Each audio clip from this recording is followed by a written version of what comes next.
I never really wanted to get my driver's license. Most kids were super excited to start driving so they could go to the mall without their parents or whatever, but I was what my mom calls weird.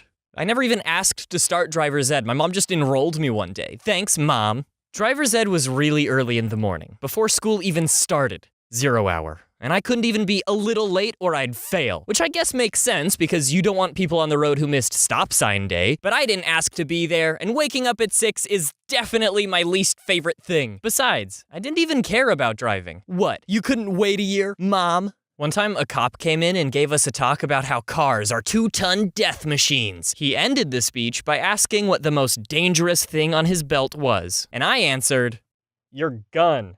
But the cop looked at us knowingly, held up his keys and said, these are the most dangerous thing on my belt.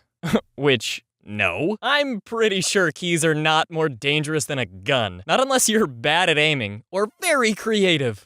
Class basically consisted of just learning traffic laws, which seemed okay until my first driving practice when I got in the car and realized they never actually told me how to, drive. I knew one pedal makes the car go, and nothing else. I was horribly unprepared. And to make it worse, I'd been paired up with the coolest kids in the class, so they got to sit in the back seat and judge me. It seems pretty irresponsible to put someone behind the wheel of a 2-ton death machine without actually telling them how to use it. That's like if you showed up to math class on the first day of school, and if you can't find the area under a curve, you die.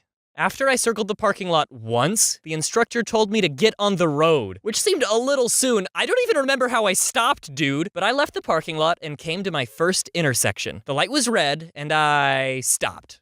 So far, so good. When the light turned green, I started moving again. A little slowly, but whatever. I was driving. A little ways down the road, I hit my second intersection, but stopped flawlessly. This was only my first time, and I was nailing it. The instructor leaned over, and I'll never forget what he said. He said, usually, you go at green lights. Now, you're not gonna believe this, but he was right. At the time, I thought my driving instructor was so cool. When we'd meet for driving practice, he'd be like, do you guys wanna drive to Burger King? And all of us would get real excited, like, yeah, you can do that? And when we were driving, he'd be like, hey, let's stop at that gas station. We don't need gas, I just want a Red Bull. I actually can't remember a time I saw him without an energy drink. He was always very awake.